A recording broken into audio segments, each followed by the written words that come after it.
자,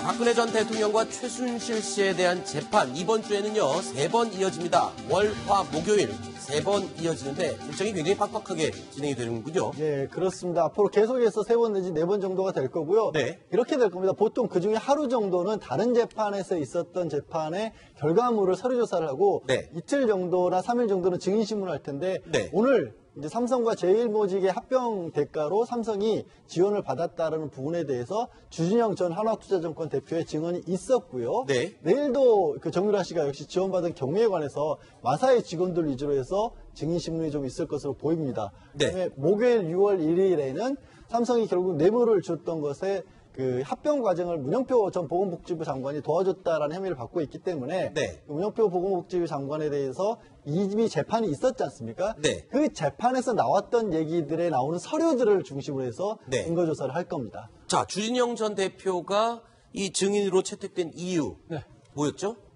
아까 양 변호사님께서 지금 말씀하신 것처럼 사실 이 사건의 가장 중요한 것은 삼성이 뇌물을 줬는데 그 그렇죠. 이유가 무엇이냐?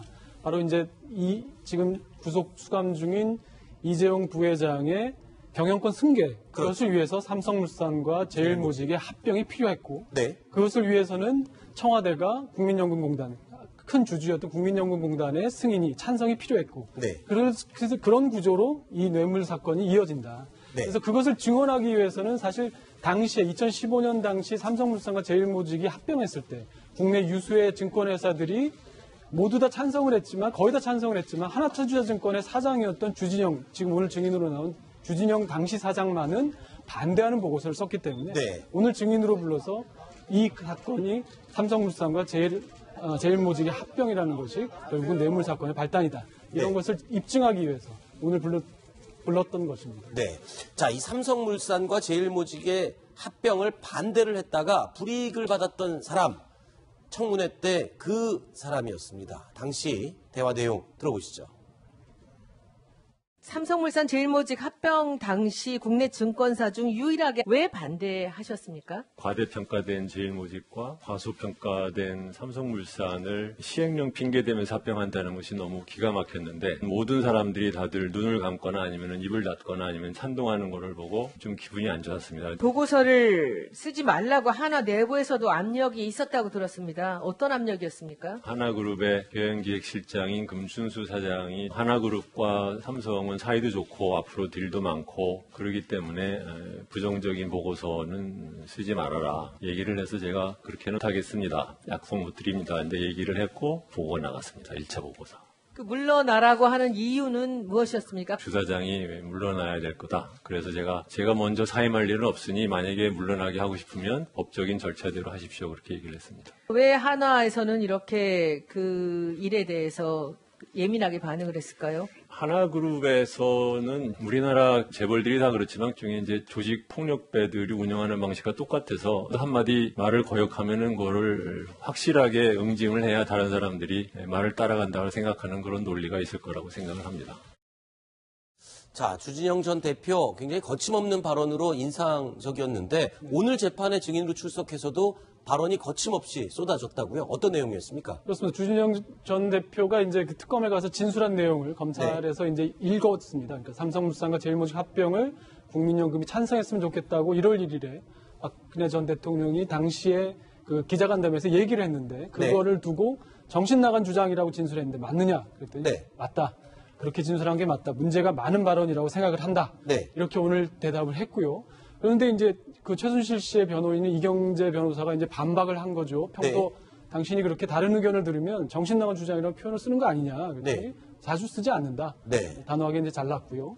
그 다음에 이제 그 박근혜 전 대통령의 변호인인 유영하 변호사가 삼성이 합병의 대가로 승마를 지원하고 이 미르 K스포츠 재단 출연을 했다고 생각한 이유가 뭐냐.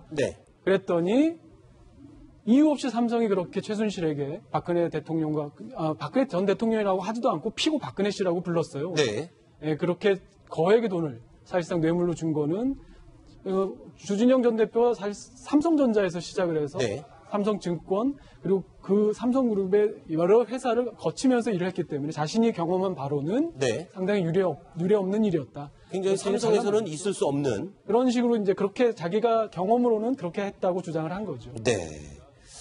자, 그런데 이 재판 첫날 재판 때는 박근혜 전 대통령이 굉장히 굳은 표정 그리고 긴장한 표정이 역력했는데 자, 오늘 재판에서는 그닥 긴장하는 모습은 아니었다고요? 조금 편해 보였다고 하는데요. 네, 이 재판이 진행되는 중에 이게 주먹으로 입을 가리고 하품을 하기도 하고요. 네. 이 유영하 변호사와 이렇게 대화하는 모습을 보이기도 했다고 합니다. 네. 검사의 증인신문에 변호인이 웃자 이렇게 따라서 웃는 모습을 보이기도 했다고 하는데요. 어떻게 보면 이제 처음 보였던 경직된 모습에서 네. 조금 이제 여유를 찾았다 이렇게 볼 수 있는 네. 대목입니다. 자, 오늘 그럼 재판정에서 박근혜 전 대통령과 최순실 씨 마주쳤을 거 아닙니까? 분위기는 어땠답니까? 오늘도 두 사람의 분위기 별로 다르지 않았던 것 같습니다. 이제 서로 모른 척하거나. 네, 모른 척하게 처음에 이제 처음 첫 재판에 공개가 됐지 않습니까? 네. 자리 배치가 박 전 대통령이 있고, 그 다음에 유영하 변호사가 앉고, 그 다음에 최순실 씨가 앉고, 그 다음에 이경재 씨가 앉고, 이런 식으로 번갈아 가면서 앉기 때문에 사실 두 사람은 볼래야 볼 수가 없는데, 한 번 중간에 이경재 변호사가 몸을 일으켜서 뒤쪽에 변호인단이 떨어 한 줄로 또 앉아 있으니까, 네. 그쪽 변호사랑 얘기를 하는 바람에 박 전 대통령하고 최순실 씨하고 사이가 직접 공간이 열렸다고 합니다. 네. 그때 최순실 씨가 한번 힐끔 보고 두 번째는 상당히 긴 시간 이렇게 시선을 줬는데 네. 끝까지 박 전 대통령은 앞만 보고 시선을 안 줬다고 합니다. 네.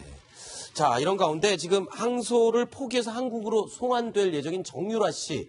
이 일정도 나왔죠? 앞으로 어떤 일정으로 한국에 들어오게 되는 거죠? 일단 직접 우리 법무부에서 송환팀을 네. 보내기로 했습니다. 송환팀 5명이 가서 현지 시간으로 곧 30일에 오후 4시 20분쯤에 출발을 해서 우리나라에는 국적기를 타고 옵니다. 국적기를 타고 오는데 31일 이달 말일 오후 3시경에 인천공항에 도착을 할 텐데요. 실제로 체포영장은 발부가 돼 있지만 이 영장을 발부한 이후에 48시간 동안에만 조사 가능하고 그 안에 구속 여부를 결정을 해야 하거든요.